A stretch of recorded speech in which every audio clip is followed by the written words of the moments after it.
না এইখানে এইখানে হান্ডিটা যে ফাটাতে পারবে, হ্যাঁ এই সাইকেলটা তার হয়ে যাবে, ঠিক আছে?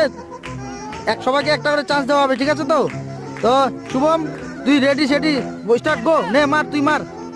ওই পারলি না, শুভম পারেনি। এবারে নেক্সট, তুই পিছনে পারলো না, রিলিজ লাগবে লোককে, পারলো না। আরে এখান থেকে হবে না তো, ওইখান থেকে না তো, ওইখান থেকে মারতে হবে। হয়নি তো, এটা হয়নি। হান্ডির মধ্যে লাগাইতে হবে, যে হান্ডিটা ভাঙতে পারবে সাইকেলটা তার। না লাগেনি, হয়নি। এবারে এবার এবার নেক্সট, না এবার একটা দিয়ে যে কোনো না, না লাগেনি, হয়নি, হয়। আপনার মায়ের স্বপ্ন পূরণ করতে চান তাহলে ভিডিওটিতে একটি লাইক করে চ্যানেলটিকে সাবস্ক্রাইব করে comment I love you mom লিখতে ভুলবেন না। আর এটা কোনো কসম ব্যাপী না, আপনি যদি আপনার মায়ের স্বপ্ন পূরণ করতে চান তাহলে এটি ফলো করুন। হয়নি, না না না, হবে না, হবে না, হবে না, চিটিং। এবার মার। হ্যাঁ সত্যিকার সাইকেলটা তার হয়ে যাবে, যে ভাঙতে পারবে। লাগলো না, কই এত একটা করে চান্স।